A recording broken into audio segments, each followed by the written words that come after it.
Estamos numa jornada linda no Evangelho de João, queridos.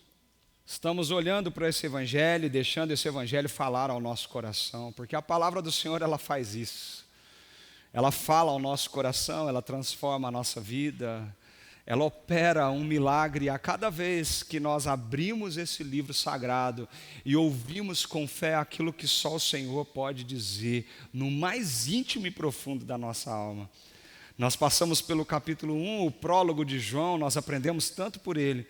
Nós caminhamos para o capítulo 12 e vimos o primeiro milagre de Jesus, quando Jesus mostrou a realidade de uma nova purificação, de um novo momento do seu ministério, quando ele mostra que vinho novo está chegando com a sua chegada e o reino está sendo estabelecido aqui na terra com o seu poder, com a sua graça. Nós saímos daí e nós fomos para a Páscoa, para o templo.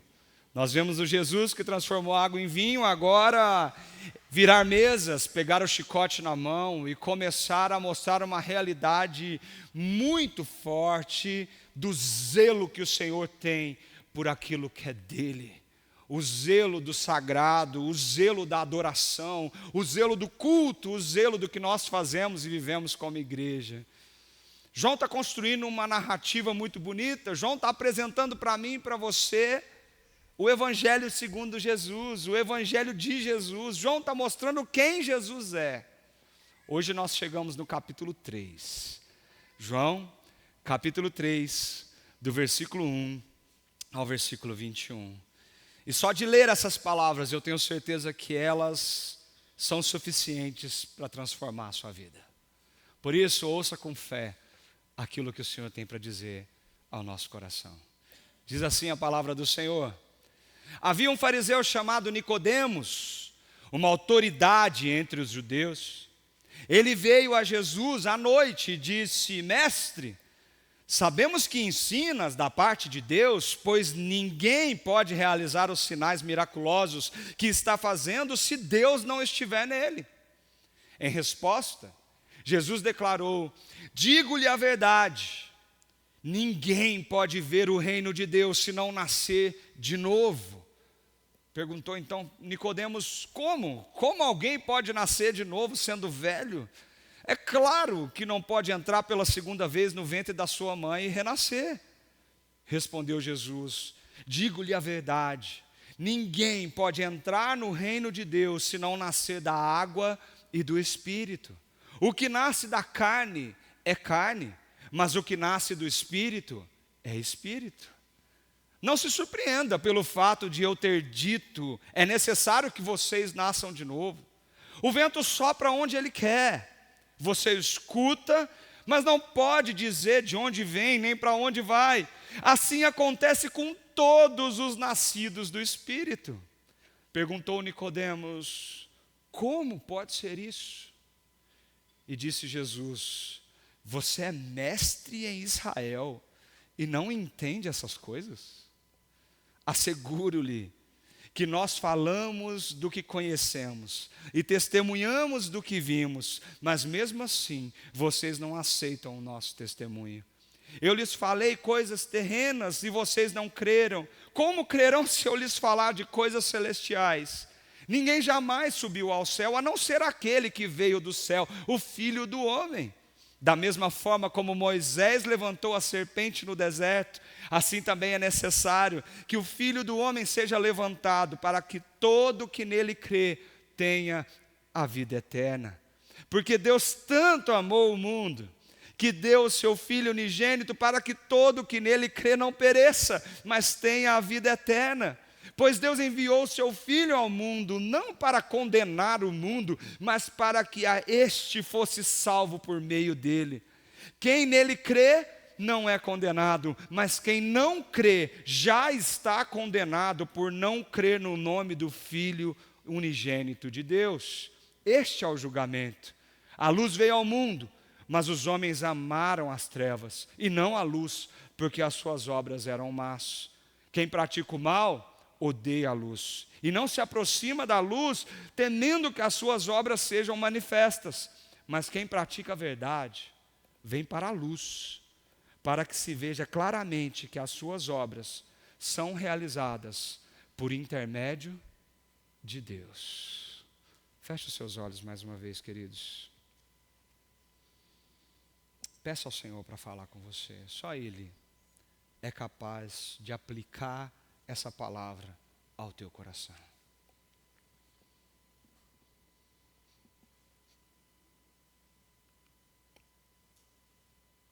Senhor, eu não sei como cada um entrou aqui essa noite, como têm sido os dias que cada um tem vivido, mas eu creio no poder da Tua palavra. Eu creio no poder do Senhor de transformar completamente o nosso coração.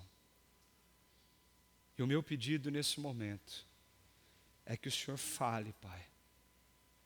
Abra os nossos ouvidos para Te ouvir e transforme a nossa vida, a começar em nós, que o mundo veja a salvação do Senhor. Em nome de Jesus. Amém. Meu amigo, minha amiga, existe um perigo muito grande nos nossos dias. E eu não sei se você percebeu, mas João está construindo uma narrativa e ele está culminando nesse perigo agora, quando ele nos expõe esse diálogo, essa cena.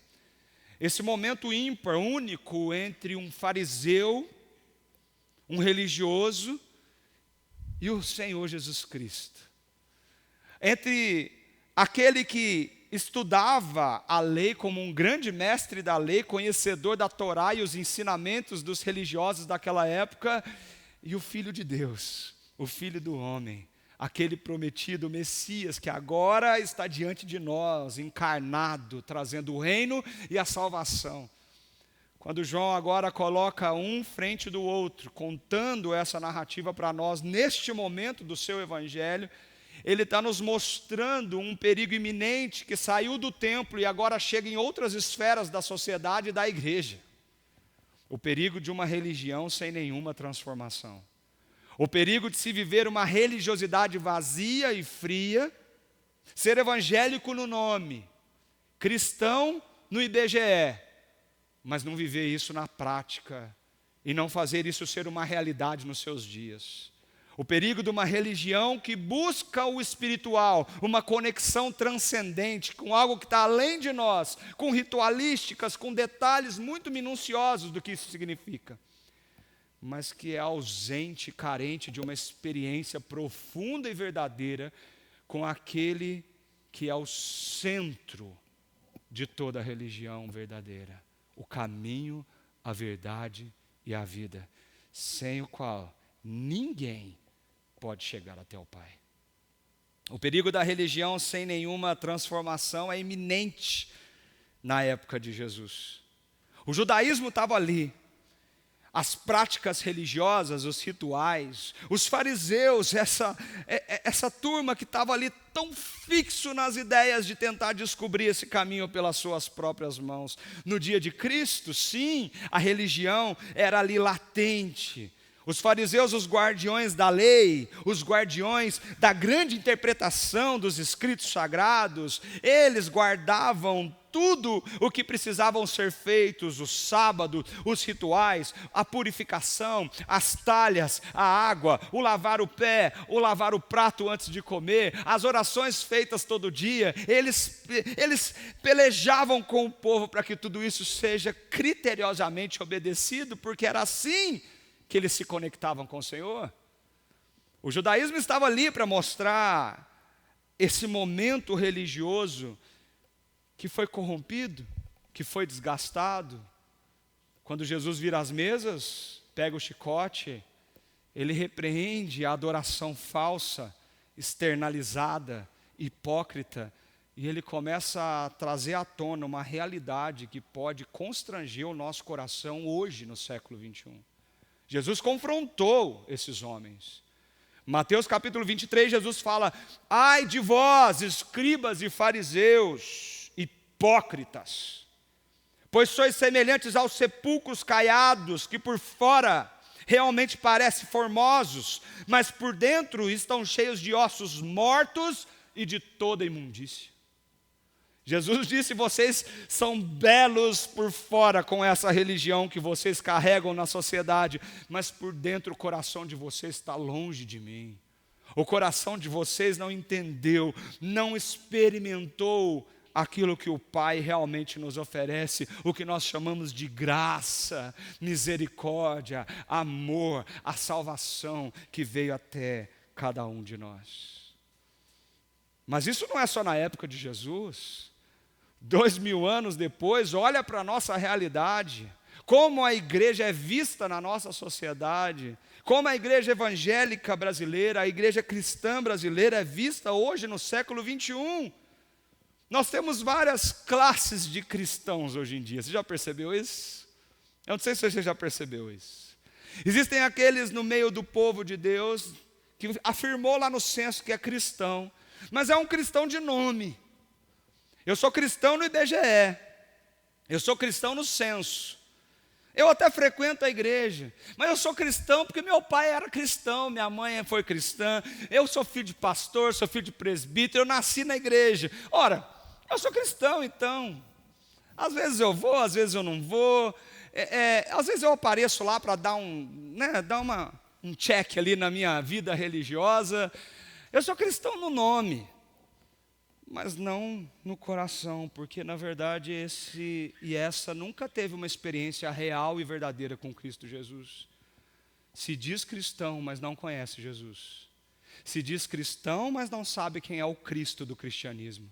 Se diz cristão, mas nunca fechou os seus olhos numa experiência viva de conexão com o Criador de todas as coisas. No nosso mundo, hoje em dia, também existe o moralista. Esses são perigosos, gente. E talvez possam ter alguns aqui. Tomara que não. Mas o moralista é o religioso que acredita que ser bom o suficiente, Deus vai o aceitar.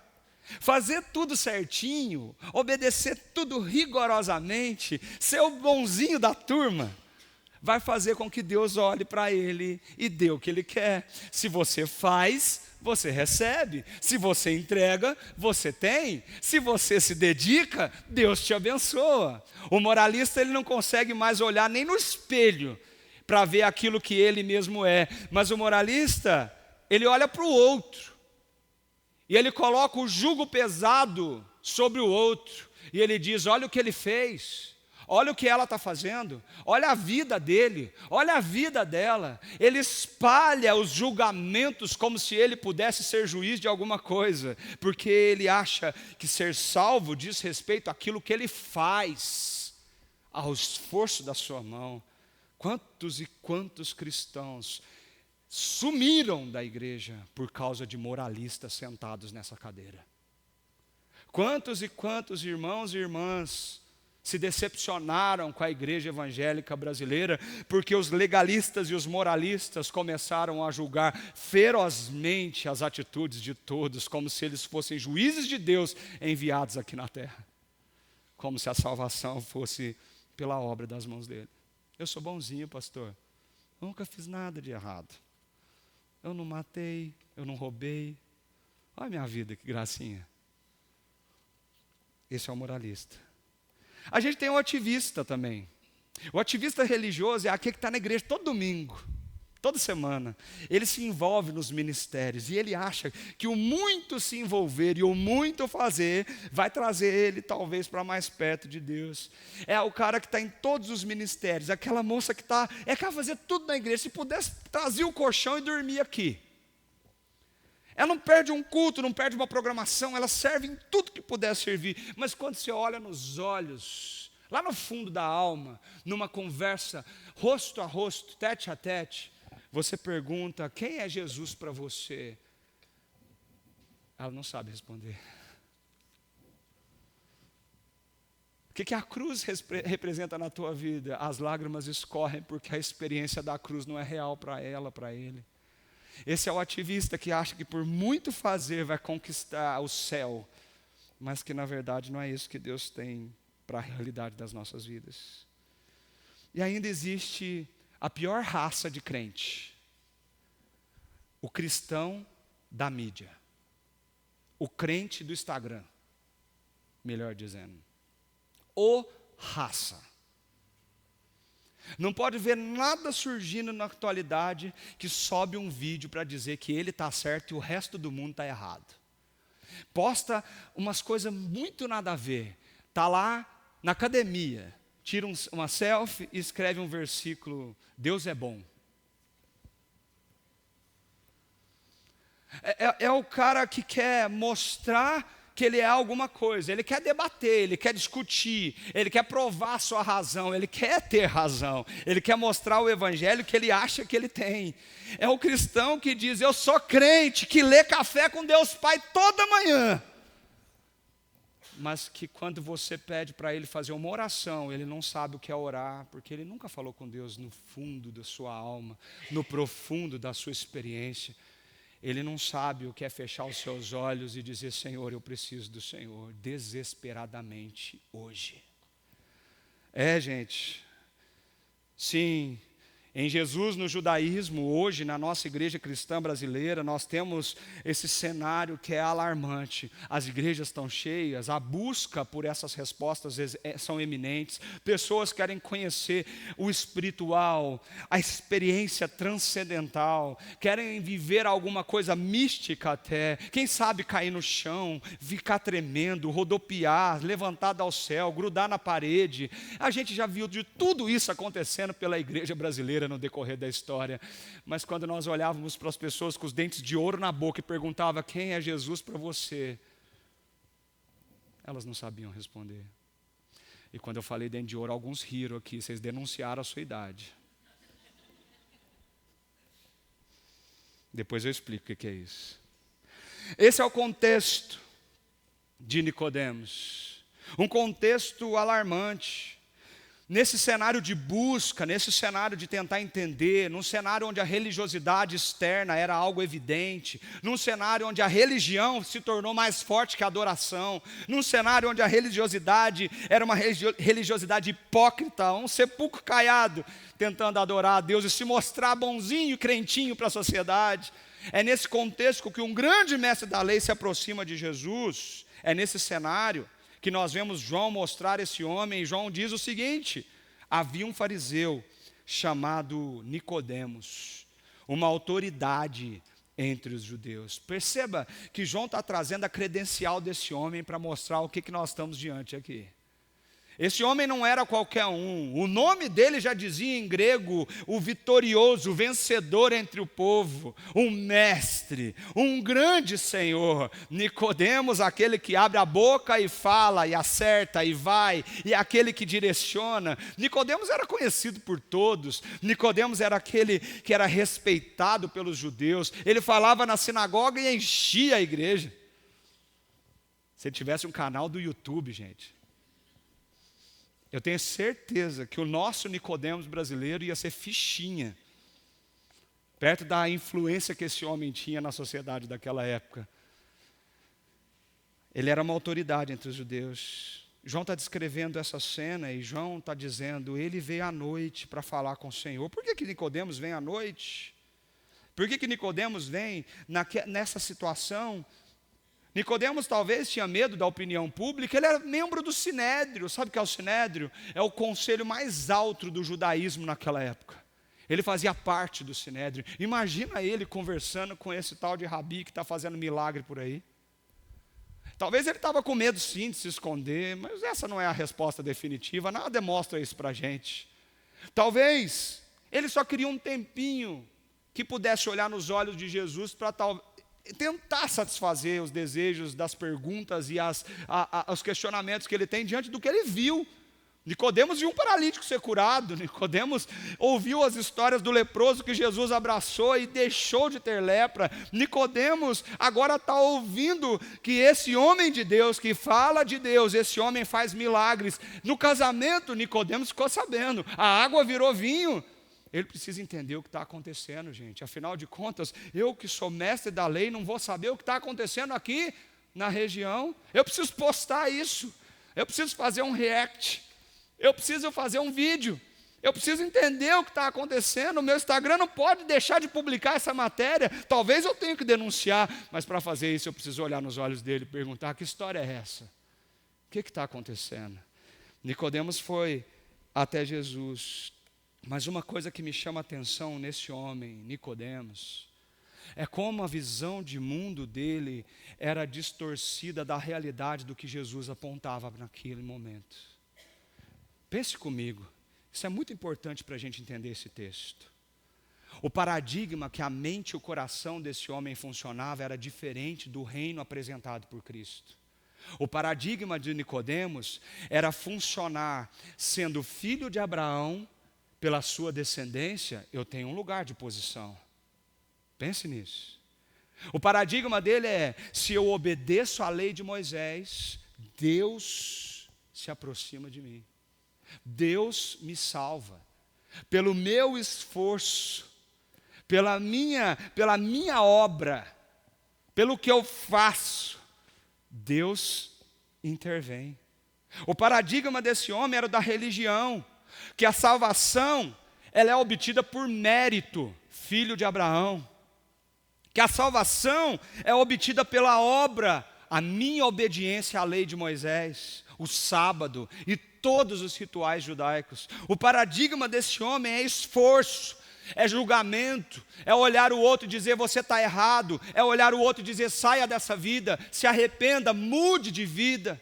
O paradigma desse homem não tem graça, o paradigma desse homem tem esforço, muito esforço. E agora ele chega para Jesus e reconhece, mestre, Rabi. É curioso ver isso, porque Nicodemos não se coloca numa posição abaixo de Jesus, reconhecendo quem de fato Jesus era. Esse mestre, esse Rabi, coloca Jesus como uma posição talvez, no máximo, no mesmo nível que ele. Nós sabemos, o tempo verbal, a construção da frase, mostra para a gente como Nicodemos está lidando com essa situação. Está mostrando que ele chega para Jesus e diz, você fala da parte de Deus, eu reconheço isso. Sabe por quê? Porque ninguém faria o que você faz se não fosse de Deus. Ninguém cura a lepra do jeito que você curou. Ninguém levanta um paralítico do jeito que você levantou. Aquele dia você até falou, o que é mais fácil, perdoar pecado ou curar esse homem? E você disse, para que vocês entendam que o Filho do Homem está aqui, seus pecados estão perdoados, levanta e anda. Nicodemos sabe disso, mas o paradigma dele funciona diferente. Ele diz, eu entendo que tem algo de Deus em você, mas eu não entendo o que é isso. Eu não sei dizer o que de fato isso tem a ver comigo e com a minha história. Queridos, para um pouquinho para pensar comigo. Eu não sei quantos anos você está na igreja, ou quantos anos você se declara cristão ou cristã. Mas uma coisa é fato aqui. Um grande erro trágico que os religiosos da época de Jesus cometeram foi externalizar a religião. Deixa eu explicar esse termo. A religião que deveria ser algo do coração para com o Senhor, da nossa alma para com Deus, do fundo da nossa convicção para aquilo que Deus é e Deus faz, pelos judeus agora foi externalizada, e ela agora é algo que está de fora, ela é o que você está vendo, o que você está fazendo, o seu coração é outra história, o importante é o que você é e se mostra diante das pessoas, tanto é que Jesus repreendeu isso. Um grande erro dos nossos dias não deixa de ser diferente. Nós queremos ser crente, nós vimos na igreja, nós cantamos, levantamos as nossas mãos, ouvimos a pregação do YouTube toda semana, pastor, estou lavando louça, estou ouvindo o sermão. Se não é do Senhor, é de um monte de outro Senhor aí que eu estou ouvindo. Mas o coração está vazio, está distante. Muita facilidade você pega alguém assim perguntando, faz sentido mesmo tudo isso? Por que eu estou vivendo isso? Eu tenho que ir na igreja mesmo? Afinal de contas, lá só tem um monte de hipócrita, gente falsa, gente que machuca, gente que destrói a gente. Quantas vezes eu já ouvi isso? Quantas vezes? Tem mesmo, gente. Aqui é lugar de pecador, tá bom? Se alguém não tem pecado, é porque já subiu com Jesus. Porque se você está aqui, o Espírito Santo está agindo na tua vida e você ainda está sendo transformado. Então a igreja é lugar de pecador, sim.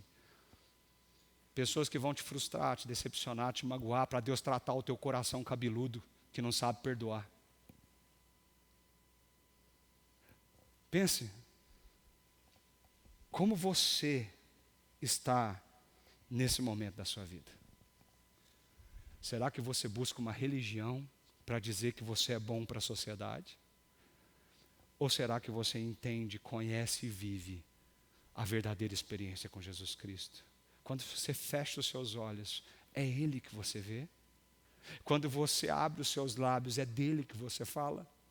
Quando você abre esse livro na sua casa, é Ele que você escuta bem lá no fundo da sua alma? Ou nada disso passa de uma fachada, de um teatro, de uma hipocrisia, uma tentativa louca de tentar ser alguma coisa que você nunca conseguiu ser no seu coração? Esse era o contexto de Nicodemos. A resposta de Jesus nos leva a aprendizados profundos, porque quando Jesus olha para esse homem, um diálogo é proposto.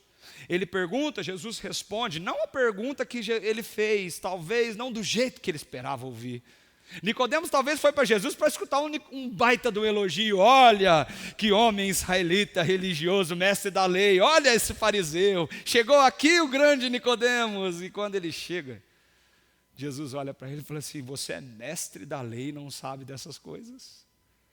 Você estuda a palavra todos os dias e ensina ela na sinagoga de semana a semana, e você não entende o que eu estou dizendo para você? Jesus confronta Nicodemos. Queridos, a palavra de Deus, ela não está aqui para amaciar o nosso coração. A palavra de Deus está aqui para confrontar a nossa vida e nos levar para o único caminho verdadeiro chamado Jesus Cristo. Isso sim vai causar desconforto. Isso sim vai tirar os deuses falsos do nosso coração do lugar. Isso sim vai destruir a máscara de hipocrisia que nós colocamos todo dia para dizer que estamos bem sorrindo, mas por dentro estamos chorando. Isso sim vai confrontar a nossa vida, porque quando saímos por aquela porta, do que adianta dizer que você é cristão se você não vive como tal? Do que adianta você carregar nas suas costas o nome de Jesus Cristo, se a tua boca prega contra isso, se os teus passos testemunham contra isso, se a tua vida é uma vergonha para Jesus, ao invés de ser um louvor e adoração ao Senhor Cristo? Nicodemos foi confrontado, e o primeiro confronto que Nicodemos teve com o Senhor é este. Nicodemos, você precisa entender que a verdadeira religião não é o culto da Assembleia, da Batista, da Presbiteriana e de qualquer outra denominação. A verdadeira religião se chama novo nascimento. Olha só que interessante a resposta que Jesus diz para ele. Digo-lhe a verdade. Essa expressão, machal, amém, amém, em aramaico, em verdade vos digo, digo-lhes a verdade. Era quando Jesus pontuava na sua fala um princípio de vida e falava: preste atenção nisso. Isso aqui é para a vida, para a fé, para o coração de vocês. Então eu digo-lhe a verdade, amém, amém, em verdade vos digo, ninguém pode ver o reino de Deus se não nascer de novo. Se não nascer de novo, nascer de novo. Genete anoten, em grego, uma expressão forte. Não sei se esse diálogo aconteceu no grego ou se ele aconteceu no aramaico, mas a Bíblia está escrita no grego. E quando João escolhe essa expressão, ela foi escolhida por Espírito Santo para nos mostrar uma realidade espiritual, uma doutrina linda de Deus para a nossa vida, ensinada para Nicodemos e ensinada para nós hoje. Nascer de novo. A expressão é dúbia, porque ela pode ser traduzida como de novo, novamente, mas também pode ser traduzida como do céu, de cima, do alto. Nascer do alto, nascer do céu, nascer de cima. E agora Jesus olha para esse homem e fala: Nicodemos, sabe por que você está tão confuso? Eu vou dizer uma verdade para você.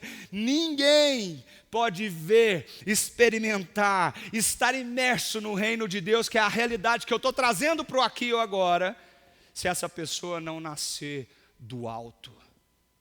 se ela não ter uma experiência totalmente milagrosa e ser enchida pelo Espírito Santo, a presença de Deus transbordando no seu coração. O novo nascimento é o milagre de Deus que tira o coração de pedra do ser humano e coloca um coração de carne pulsante, capaz de entender a realidade do mundo e do plano dele para a nossa vida. O novo nascimento é a transformação que começa aqui dentro.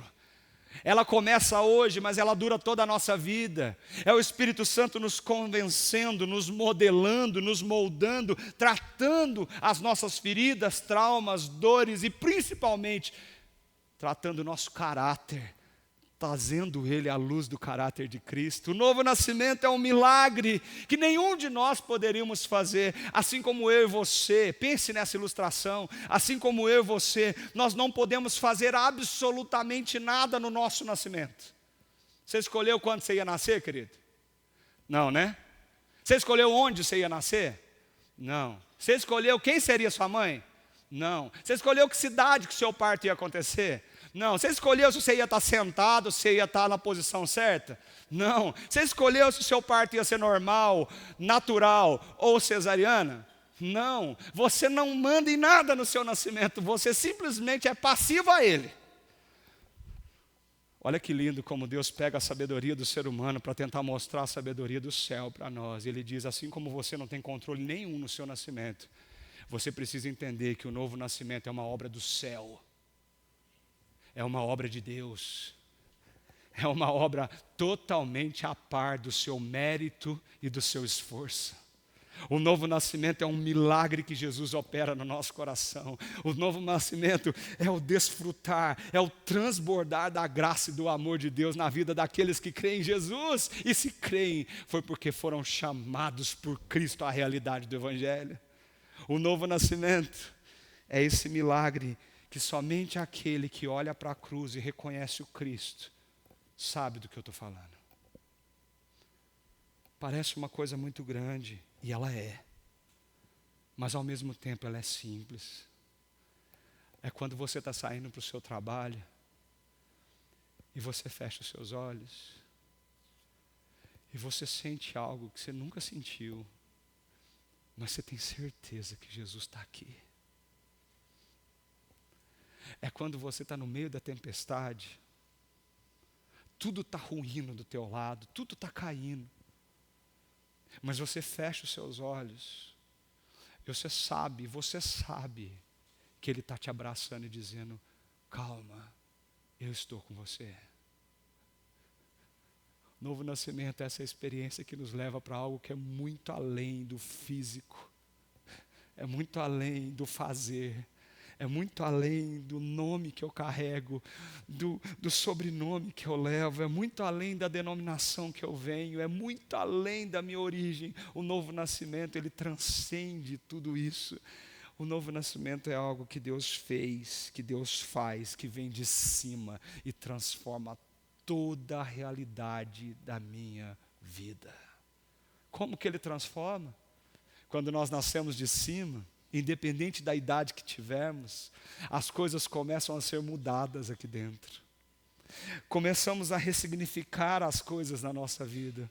O trabalho que antes era penoso e difícil, ele toma um novo propósito no nosso caminho. A gente sai de casa para trabalhar com a certeza de que o que estamos fazendo, nós não estamos trabalhando para ficar rico não, gente. Eu falei isso aqui sábado no encontro das mulheres. Se você está trabalhando para ficar rico, eu tenho dó de você. Dó. Você não vai ficar rico. A parcela de riqueza do nosso Brasil é a mínima da mínima possível. Você não vai chegar lá, querido. Nossa, pastor, está jogando praga na gente? Não. Estou sendo realista. Se você está trabalhando para ter dinheiro e ficar rico, você está no caminho errado. Quando o Evangelho entra no nosso coração, nossos olhos se abrem, o trabalho se transforma agora no caminho, no instrumento de Deus para que você abençoe outros, abençoe pessoas. E desfrutar do trabalho, do fruto do trabalho, é você olhar para a bênção que foi derramada pelas suas mãos quando você trabalha na vida de outras pessoas. Só o Evangelho faz isso, gente. Só o Evangelho te levanta da cama para varrer a casa feliz. Só o evangelho te levanta da cama para que você louve a Deus enquanto você lava a louça. A Adri hoje me falou que ela lava a louça escutando uma playlist que chama Lavando e Louvando. Só o evangelho é capaz de fazer isso na nossa vida. Só o evangelho é capaz de ressignificar os propósitos, os sentidos, os rumos, os caminhos. Só ele nos mostra que você pode procurar Deus em todos os lugares. E não! Todos os caminhos não levam a Deus. Só existe um caminho, uma verdade e uma vida. E esse tem nome, é uma pessoa, se chama Jesus Cristo. E Ele faz o milagre de você nascer de novo. Nicodemos não entendeu nada. Eu acho que eu também, você também não entenderíamos nada. Nascer de novo. Como que alguém pode nascer de novo sendo velho, gente? Loucura desse homem, loucura desse mestre aí. Fala sério. Como? Deixa eu achar minha mãe. Ixi, ela já morreu, não tem jeito. É lógico que não tem jeito de entrar pela segunda vez no ventre da sua mãe e renascer. Foi isso que Nicodemos logo respondeu para o Senhor. Como então se dá tudo isso? Jesus lança de novo um machado na testa de Nicodemos e diz para ele assim: em verdade vos digo, amém, amém, digo-lhes a verdade, ninguém pode entrar no reino de Deus se não nascer da água e do Espírito. Olha que coisa interessante isso aqui. Quando Nicodemos pergunta como, agora Jesus começa a resgatar alguns sinais que um mestre da lei sabia. Ele ia muito bem saber sobre o que Jesus está falando se ele prestasse mesmo atenção naquilo que ele lia e ensinava todos os dias.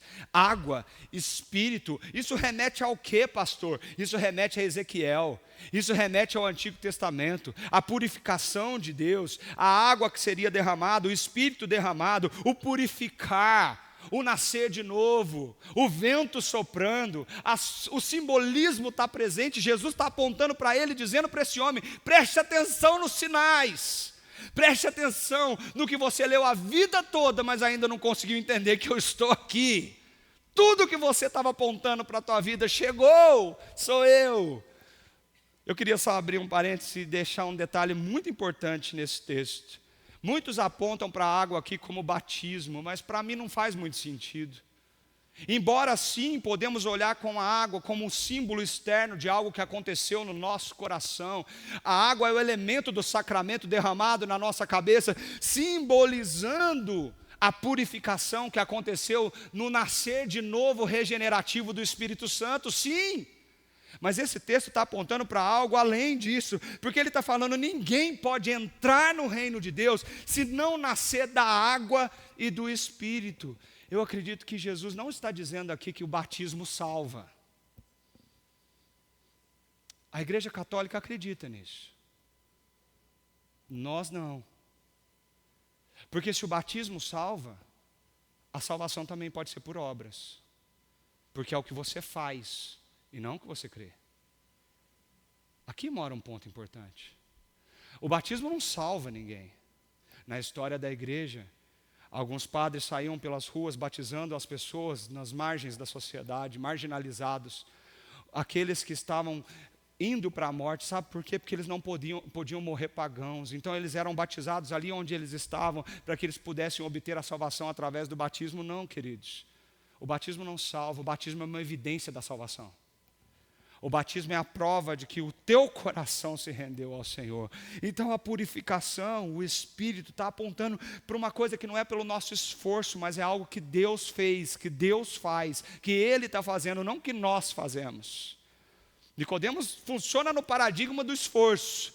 Nicodemos funciona no paradigma do eu faço, eu mereço, eu tenho. E ele escuta que não é isso.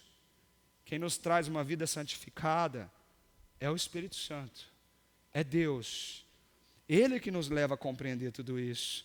E a conversa, ela continua. Jesus fala: o que nasce da carne é carne, mas o que nasce do Espírito é Espírito. Nicodemos, eu não estou falando de um nascimento físico, eu estou falando de algo espiritual. É um milagre, é fora, é transcendente. Não se surpreenda pelo fato de eu ter dito: é necessário que vocês nasçam de novo. E olha que lindo isso. A gente não deve tirar esse verso do contexto, gente, a gente faz isso. Jesus responde para Nicodemos: preste atenção, meu querido. O vento sopra onde ele quer. A gente não vê, a gente não escuta, a gente não sabe de onde ele vem, nem para onde ele vai. É assim que acontece com todo aquele que é nascido do Espírito. A palavra vento é uma palavra curiosa. A palavra vento no hebraico, que não é o caso aqui do texto de João, é ruar. É a mesma palavra usada para espírito, é a mesma palavra usada para vento, é a mesma palavra do que a gente vê quando Deus faz o homem e sopra. E ele se torna um ser vivente. O vento é descrito em Gênesis, quando o caos habitava a criação. Era o Espírito, o ruar, passeando pelas águas e trazendo ordem ao caos. O vento é um símbolo forte para o judeu. Ele sabe que símbolo é esse. Nicodemos escutou e falou: opa, vento? Tem profeta que fala sobre isso. A criação fala sobre isso, na Torá fala sobre isso. Vento, pneuma em grego, é algo bonito. Ele é imperceptível. Ele não é controlável. Não, gente, a gente não ensaca vento. Não tem jeito. Muito menos vender vento ensacado. Vento é incontrolável. O vento é a expressão da soberania incontrolável de Deus. Você não controla o que Deus está fazendo, com quem está fazendo, onde está fazendo, quando e como. Porque Deus é soberano para fazer do jeito dele. O quando é de Deus, a forma é de Deus. Você não vê. E um grande perigo que a gente sofre como Nicodemos chama-se denominacionalismo. O que é isso, pastor? Que palavrão é esse?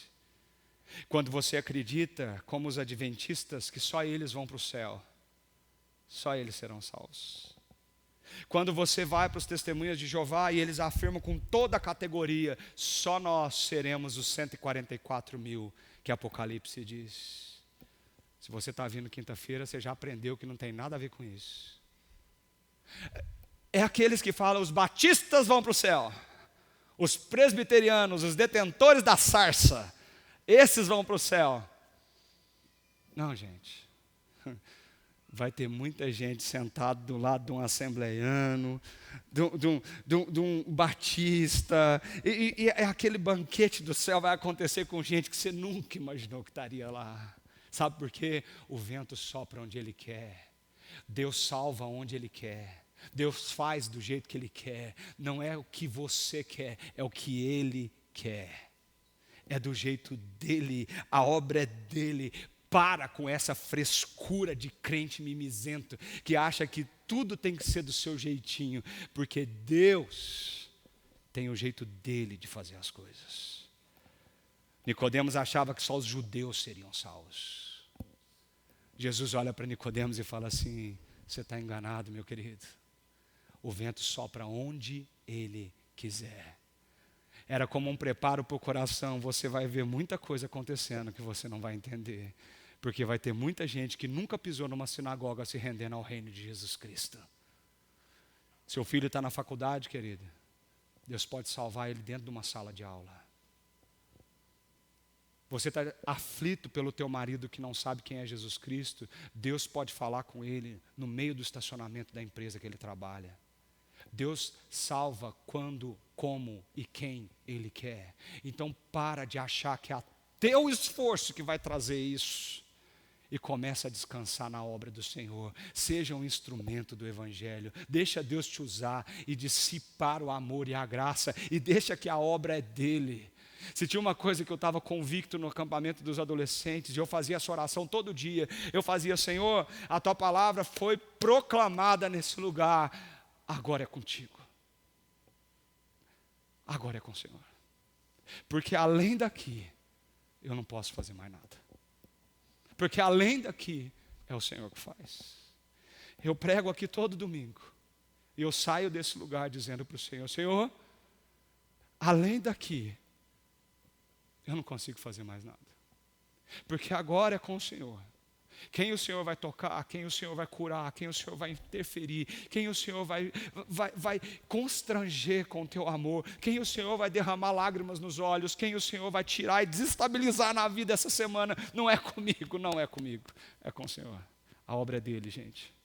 O vento sopra onde ele quer, o vento faz como ele quer. A salvação, aqueles que são nascidos do Espírito, o novo nascimento acontece nos lugares mais remotos, mais remotos. Para de julgar as pessoas. Porque quando você julga a salvação de Deus, você se tornou um crente legalista, moralista, um juiz que Deus não te deu autoridade para exercer. Para de dizer este é salvo e este não é. Dentro dessa igreja não existe salvação. Olha lá o bando de perdido. Para de ser fariseu hipócrita e começa a ser crente em Jesus Cristo. E ao invés de julgar, condenar e apontar, olha no espelho e diz: eu preciso do Senhor. Porque a obra é tua, Senhor. A obra é tua. E como ela acontece? E aí que a história fica mais bonita. Porque o paradigma de Nicodemos é que isso acontecia pelo que ele fazia. Talvez o seu também é. Eu tenho dó de quem funciona nesse paradigma, gente. Sério, sério mesmo. Eu tenho dó do moralista, dó do legalista. Sabe por quê? É aquela história daquele crente que acorda, fala assim: estou salvo em Cristo Jesus, está cantando maravilhosa graça para tomar café da manhã. Mas de repente briga com o marido, perdeu a salvação. Ô, coitado. Aí de repente sai para trabalhar, pede perdão, ops, estou salvo de novo. E aí, beleza, vamos continuar essa caminhada de fé. Bota um louvor no carro e está lá todo. Aí é cortado na esquina. Solta uma palavra que não podia ter soltado. Perdeu a salvação. Ixi, que dó. Aí chegou no trabalho, já pediu perdão no caminho. Chegou no trabalho, sentou na mesa do escritório. Está lá trabalhando na unção. Varão de Deus da unção. Né? No fundo, um fundo musical, tocando uma Cassiane da vida, erguendo as mãos no coração, está em espírito louvando. Mas de repente o chefe chega, pressiona, aperta, e ele começa a julgar, condenar, esbravejar, e a hora que ele menos vê, perdi a salvação de novo. Esse cara sofre demais, gente, não? Ele não sabe se você está salvo ou se não está salvo. Eu estou salvo, não estou salvo. Eu estou salvo, eu não estou salvo. Espírito Santo sem Espírito Santo. Com Espírito Santo sem Espírito Santo. Com Espírito Santo sem Espírito Santo. Meu Deus, que trabalheira que dá para Deus isso. Isso não é bíblico, gente. Isso só causa dor, só causa sofrimento, só causa pessoas amarguradas, pessoas que saem da igreja porque não conseguem entender o que significa graça. Graça. Não é porque você merece, é porque Deus te ama. Não é porque você é bonzinho e fez, é porque Deus te ama. Graça não é porque você vem da família de pastor, ou você é filho de presbítero, ou você serviu na igreja a sua vida inteira. Isso é mérito. Nicodemos funcionava assim. Graça é o que Deus faz sem você merecer absolutamente nada. Isso é graça. A salvação é pela graça. A salvação é um dom de Deus. A salvação é o amor de Deus manifestado na vida daqueles que nunca mereceram. A salvação é quando o amor se manifesta em vida e ele te tira desse lugar de desespero e te coloca num lugar de relacionamento com o Pai, onde as tempestades vêm, os problemas vêm, mas você sabe onde você está. Você sabe com quem está.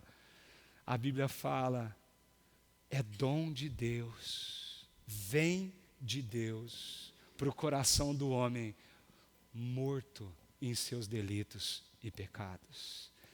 Ninguém salva a si mesmo. Só Deus é capaz de salvar. Pastor, mas e agora? E agora? Você é mestre em Israel e não entende essas coisas? Você está na igreja há 40 anos e não sabe me explicar isso? Você está aqui a sua vida inteira e ainda não entendeu que não é porque você merece? Você vem todo culto de domingo e ainda não conseguiu entender que não é porque você é bonzinho que Deus olha para você? Sabe para onde isso deveria nos levar, irmãos? Para o joelho no chão. para o choro, para a gratidão. Deveria nos levar para aquele momento de adoração, dizendo para o Senhor: obrigado, Deus, eu nunca mereci isso, mas o Senhor me deu, o Senhor me chamou, o Senhor me ama, o Senhor olhou para mim, esse pobre, miserável pecador, e o Senhor disse: eu sou teu Pai. Nicodemos ficou confuso, ele não estava entendendo isso. Jesus disse para ele: você está vendo, eu estou falando de coisas daqui, desse mundo, você não está aceitando o nosso testemunho.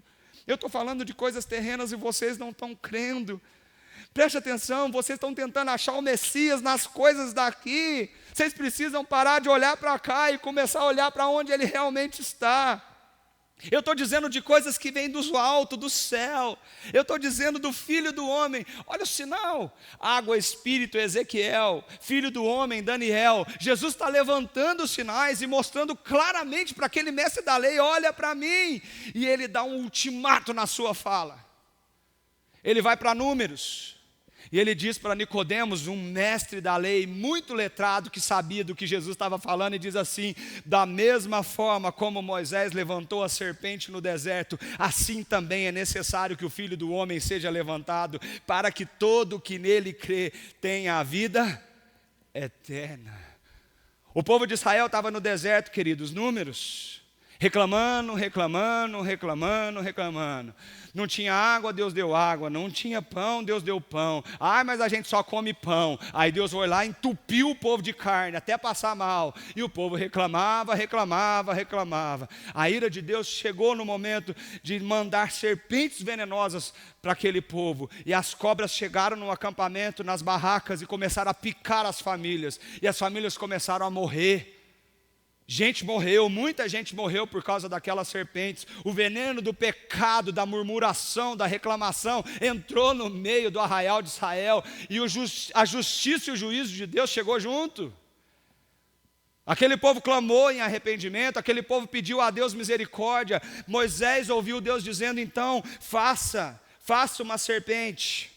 Faça uma serpente abrasadora e põe-na sobre uma haste, e será que todo aquele que for mordido, olhando para ela, Números 21, versículo 8, viverá. Olhando para ela, viverá. Não, aquele povo não precisava encostar na serpente, não precisava amarrar uma fitinha escrito serpente milagrosa. Não precisava matar um cordeiro na haste da serpente. Não precisava orar para a serpente. Não precisava venerar a serpente. Não precisava fazer qualquer movimento em relação à serpente, a não ser olhar para aquilo e crer que Deus proveu salvação. Quem proveu salvação à serpente? Não, Deus. Deus abriu o caminho para que aquele povo não fosse mais morto. Deus abriu o caminho, levantando uma serpente, para aquele povo ter fé no coração, no poder que vem de Deus. Agora vem comigo. Nicodemos está ouvindo isso. E Nicodemos olha aquele mestre dizer: da mesma forma que Moisés levantou aquela serpente no deserto para trazer salvação àqueles que foram mordidos pelo veneno do pecado da murmuração, é necessário que o Filho do Homem, o Messias que vocês estão esperando, eu que estou diante de você, seja levantado para que todo que nele crê tenha a vida eterna. A salvação vem pela fé. A salvação é você olhar para Jesus. A salvação é você olhar para a cruz e saber que em Jesus Cristo nós somos salvos. A salvação é quando você entende que aqueles pregos doeram o suficiente para o sangue ser derramado, e não era por ele, era por você. A salvação é quando você entende que cada suspiro que ele deu no madeiro, cada dor que ele passou, o abandono de Deus, o desespero de Jesus ao sentir a presença de Deus sair dele, aquele momento terrível quando o pecado vem sobre ele e ele grita: Deus meu, por que me abandonaste? Era você que deveria estar ali, era eu. Mas sabe o que ele fez? Ele morreu no nosso lugar para que a gente pudesse ter vida. E é porque a gente merece? Não. É porque Ele te ama. A salvação é pela fé em Cristo Jesus, para que todo que nele crer tenha vida eterna. E deixa eu falar uma coisa para vocês, irmãos. Tem um monte de crente que acha que ser salvo é entrar dentro de um ônibus chamado igreja, e esse ônibus começa a viajar, você está trancado ali dentro, protegido numa gaiola, cantando Caminhando Vou para Canaã. Ninguém pode entrar porque o ônibus já saiu. É só os 144 mil que vai chegar no céu. A salvação é o céu. A salvação é um lugar para onde você vai. A salvação é no futuro. Gente, esse é o conceito mais comum quando nós perguntamos sobre salvação no meio do povo que se diz cristão. Mas a salvação nunca foi relatada como algo meramente futura. A salvação é presente. A salvação é agora. A salvação é aqui. A salvação é a transformação de vida que Deus está fazendo na sua vida agora. A salvação é você entender o teu chamado e a tua vocação e começar a amar Deus em primeiro lugar e ao próximo como a ti mesmo. A salvação é aquilo que te impulsiona a olhar para a cruz e se debulhar, dizendo obrigado, Senhor, porque eu nunca mereci isso e nunca mereci nada do que o Senhor tem colocado na minha vida, mas o Senhor me ama como filho. Isso vai mudar os meus dias, vai mudar a minha fala, vai mudar o meu modo de agir, não com o legalismo e o moralismo vigente na religião vazia, mas isso vai mudar por causa do teu amor que constrange o meu coração. Isso vai mudar porque não faz sentido viver longe do Senhor mais. A salvação é aqui, irmãos. A salvação é hoje. Jesus não está te chamando para ir para o céu somente. Jesus está trazendo a vida eterna do céu para a tua vida aqui e agora. Pode passar por tempestade, pode passar por lutas e por dores, porque o reino dos céus chegou. A gente começa a experimentar os vislumbres do que significa isso e ver que a fé é o caminho para o novo nascimento. E ela é um dom de Deus. Não é de você, não é de mim. Tem jeito, gente? Tem receita para gerar fé? Está faltando fé, pastor. Tá? Como que é? É um chá que a gente toma para ter fé? É uma comida que a gente come, um prato específico, a gente come e tem fé no coração. Ou é um tipo de oração, você ajoelha no milho 30 dias agora na quaresma, aí vai ter fé. É isso? Não, você não consegue gerar fé, porque a fé vem de Deus, a salvação vem de Deus, a obra é de Deus, não é nada pelo teu mérito, nem pelo seu esforço, é de Deus, vem de Deus e é para Deus. Eu quero terminar mostrando para você como que Jesus conclui esse diálogo com Nicodemos de uma forma tão grande, mostrando o que significa de fato isso tudo. O grande amor de Deus que nos dá uma nova vida. Você consegue ler comigo esse versículo tão famoso? Vamos juntos? Porque Deus tanto amou o mundo, que deu o seu Filho unigênito, para que todo que nele crê não pereça, mas tenha a vida eterna. Nós não podemos tirar esse versículo desse contexto, ele perde um pouquinho do peso, da grandiosidade que ele tem. A gente usa ele demais, mas a gente tem que entender que isso foi falado para Nicodemos, um cara cético, moralista, religioso, um cara que acreditava que merecia ser salvo, merecia o que ele tinha, um cara que acreditava que era o esforço dele que ganhava a presença de Deus, e vem Jesus Cristo, e olha nos olhos daquele homem que vivia a religião impecável na sua vida, mas que encarado nos olhos habitava um vazio horrível dentro do seu peito. Jesus olha para ele e diz assim: Nicodemos, deixa eu te contar uma coisa.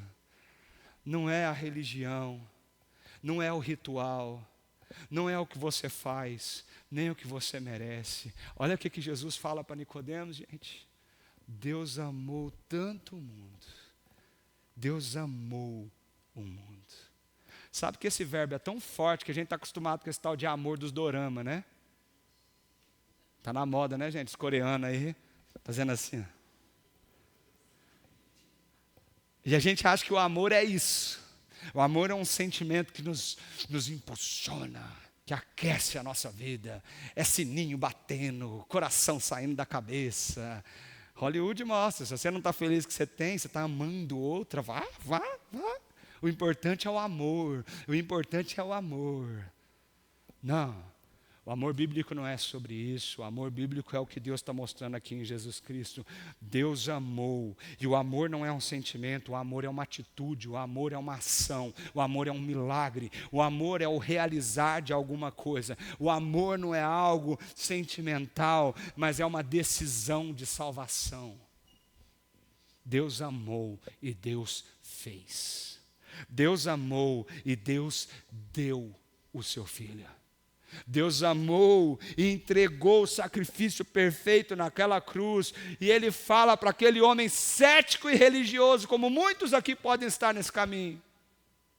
Ele diz, para que todo o que nele crê não seja condenado, ou esteja, ou permaneça condenado. Essa é a palavra pereça aqui. Mas que tenha a vida lá, quando o caminhão chegar? Não, aqui, agora. A vida eterna pode descer do céu, encher o teu coração e transformar os seus dias. O que você precisa fazer? Nada. Porque se você tiver que fazer alguma coisa, é você que faz, é você que salva, é você que está fazendo isso acontecer. Pastor, então o que eu tenho que fazer para reconhecer isso? Nicodemos, olhe para a cruz, veja Jesus, reconheça que o Filho do Homem chegou, o Messias está aqui. Isso aqui não é um mero culto, gente. Todas as vezes que nós nos reunimos no nome de Jesus, Ele está presente aqui para encontrar com o seu coração. Você não saiu da sua casa para ver uma palestra. Você não saiu da sua casa para encontrar com irmãos queridos. Isso faz parte do momento. Você não saiu da sua casa para cumprir um ritual religioso. Você saiu da sua casa para encontrar Jesus Cristo. O amor em pessoa. A graça em pessoa. Então vamos deixar de ser religioso hipócrita que julga os outros. E vamos começar a chorar na presença de Deus e dizer, Senhor, obrigado. Eu nunca mereci isso. Eu estou sujo, eu não tenho nem roupa para sentar nessa mesa, mas o Senhor está dizendo, vem, essa mesa é para você. Eu não estou preparado para receber esse amor e Jesus está dizendo, eu te preparo. Eu nunca fiz nada para merecer isso e Jesus está te falando, eu fiz para você. Não é sobre o que você é, nem o que você faz, é sobre o que eu sou e o que eu fiz para ter você comigo. Não é motivo de gratidão? Eu queria que você pensasse sobre isso. Como? Nós vamos participar da mesa do Senhor. E nós cremos que quando sentamos nesse banquete, nós anunciamos mais uma vez a morte do Senhor Jesus Cristo até que Ele venha. Quando sentamos nesse banquete, nós confessamos para o mundo que nós cremos no perdão e na graça do Senhor. Quando sentamos nesse banquete, nós desfrutamos da presença de Jesus real, que cura a nossa alma. Eu não sei como você entrou aqui, mas eu sei como você pode sair. Mas eu vou até aqui. O resto é com Ele. Feche seus olhos. Fale com o Senhor.